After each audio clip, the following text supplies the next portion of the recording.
Good morning, Internet. This is the old fat dad, and welcome back to the Goober Nation gun range. It's another beautiful morning. The cicadas are out and they're making their noise, and we're ready to do a little bit of shooting. Today, I'm going to look at kind of a oddball firearm. It's called the Chiappa Double Badger. It's a over-under double-barreled rifle shotgun. Let's take a closer look. Chiappa makes a couple different configurations of this rifle shotgun thing, but this one is a 22 Magnum and a 410. It's a pretty compact little package, as you can see, and it can be made to be even more compact if you want to put it up by breaking it in half and storing it in its folded up configuration. As you can see, I've made a couple of modifications here, but the downside of these modifications is that I cannot really fold this up all the way because they're blocking that little hollow underneath, which is where the trigger guard would tuck in. If you're asking yourself, why in the heck would you put zip ties on your little rifle thingy to hold on your scope base? Well, as you can see here, the sights include a nice fiber optic front sight, and they had an adjustable rear sight. Unfortunately, I couldn't get this thing to zero in. It was always way off. So I looked for a scope base to install on some pre-drilled spots on this barrel up here. I couldn't find any exact matches, so I ended up kind of rigging up my own. And this front screw would never stay in. I just couldn't get it to work. So I still have a couple of screws in there holding it down, but it wasn't enough to keep the base steady, so I added these zip ties and, unfortunately, had to use a little bit of this JB weld to hold everything in place. Not the most ideal setup. It's worked pretty good so far for my needs though, and this cheap Bushnell 1-4 up top puts me on target most of the time.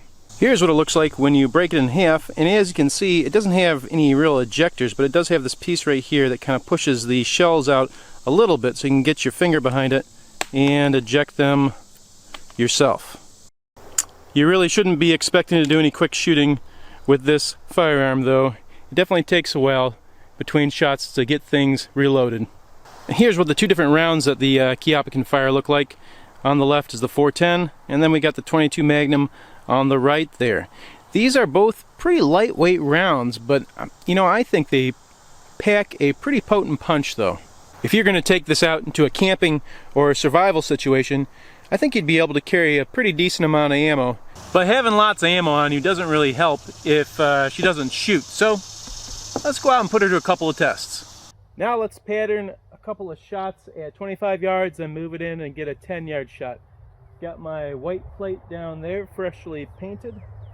Let's see how 25 yards does. I'm going to aim for the center of the plate.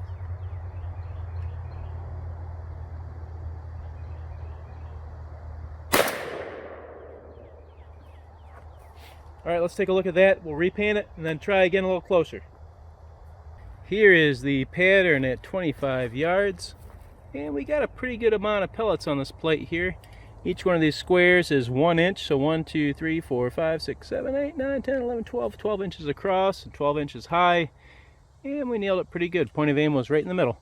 Let's move it up a little closer and see what kind of pattern we get at about 10 to 12 yards. Now we're about 10 to 12 yards away. Got the paint freshened up there. Let's see what kind of pattern we get at a little bit closer of a range.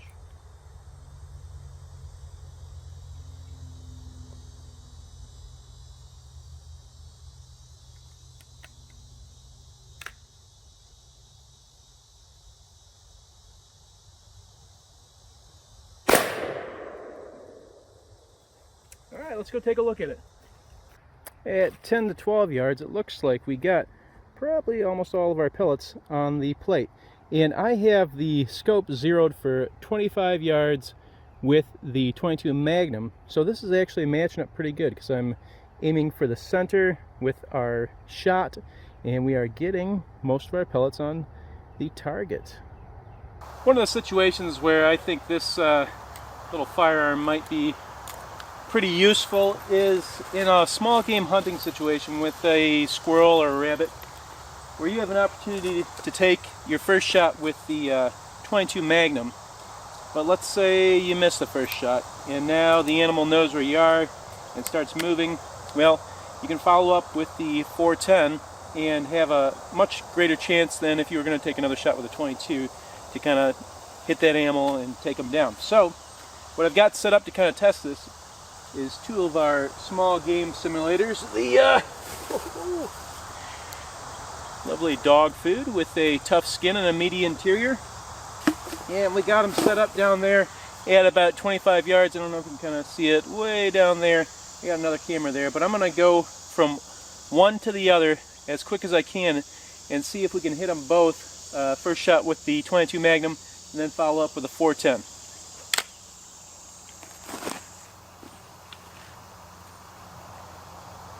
Alright, here we go. 22 Magnum.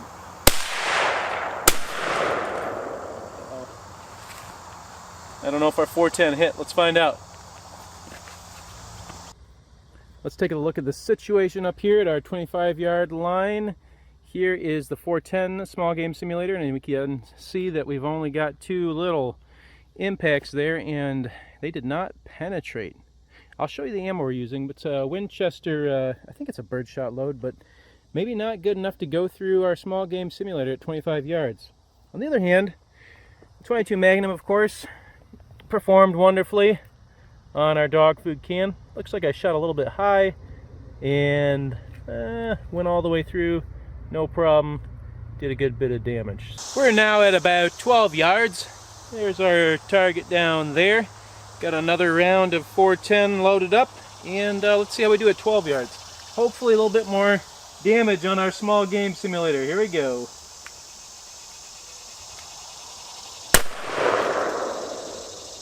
Okay, cool. Well, at least it moved it off of the stand there. Let's see what kind of damage we did to the actual small game simulator. And down on the ground here is the beautiful small game simulator. And you can see already we've got a lot of hits on it. And this is the front, I believe. And on the back side, not as many pass-throughs, but we got a couple of pass-throughs here. 1, 2, 3, 4 at least. So, at about 12 yards, I'm seeing the kind of damage that I would have hoped to see if I wanted to actually take down something, even as small as a squirrel. Really, if it can't penetrate this can, then I don't think it has much chance of taking down even a squirrel. Another benefit of the flexible Double Badger platform is the ability to run slugs through the 410 bore. And these are Federal quarter-ounce slugs. They say they're going about 1775 feet per second per the manufacturer. And that's about as powerful as a 44 Magnum, I would say. So at short ranges, not only can you probably easily take small game, squirrels and rabbits, but you have the ability to take deer, I would say, at short distances with these slugs. The big if is if you can actually hit them. So downrange, I've got a target set up. I've only got 4 slugs left here today. They've actually been really hard to come by. All you people with Taurus judges that are buying up all my 410 ammunition, shame on you, because I can't find any anywhere. We'll take the 4 we got though, and see what kind of group we get at 25 yards out of the old Double Badger.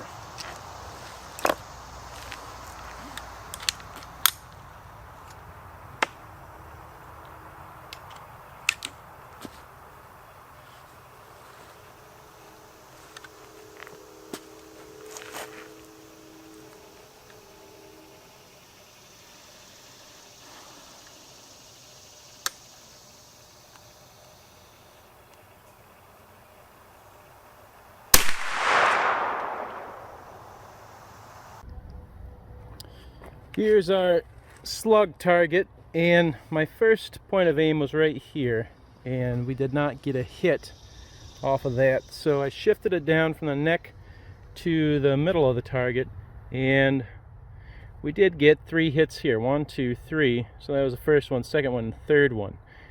Now that is 25 yards, and gosh, it must be at least 5 or 6 inches of a group. So accuracy with slugs is not that great. When you've got two different kinds of rounds that are going through the same platform and using the same scope, you're going to run into shifts in your point of aim. And with something that's as different as a 410 slug to a little 22 Magnum, I think that change is pretty significant. It looks like about 8 to 10 inches high at 25 yards with the slugs when you have a 25 yard zero for the 22 Magnum. Definitely something to keep in mind if you're planning on taking this out with a couple of different kinds of ammo. The slug ammo wasn't the most accurate, so I'm going to go ahead and try out the 22 Magnum and see what kind of accuracy we get with that at 25 yards, and then if it groups well, we'll move it out to 50 and see how we do.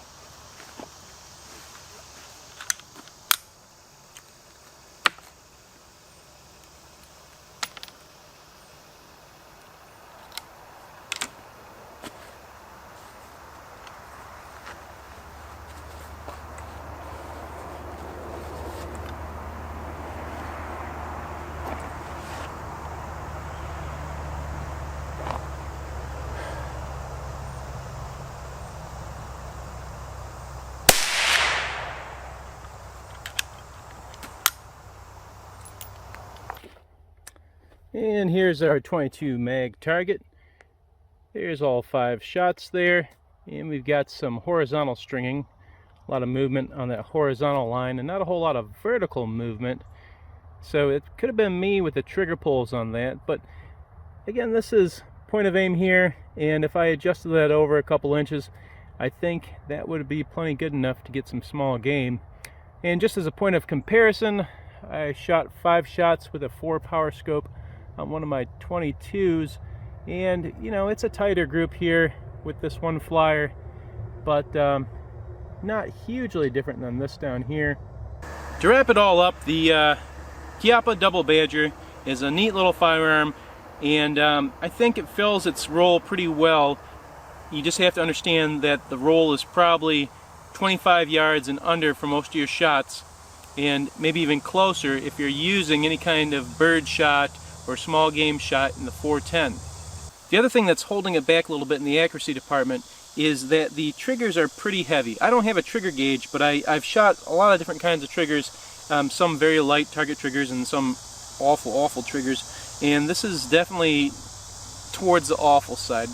Pretty heavy, not that crisp. But if you're planning on going out into the woods for an extended period of time, or just like bumping around in kind of thicker, dense woods like this and going for hunts, this could probably be a really good option for you. And you have the added bonus if you're going out for a long-range journey that you're not going to be carrying tons and tons of ammo. This right here is 25 rounds of 410, and then you get another 50 22 Magnum rounds right here in this tiny little box. So very compact, very lightweight. As always, thanks for watching. If you enjoyed the content, please consider liking and subscribing, and we'll see you next time.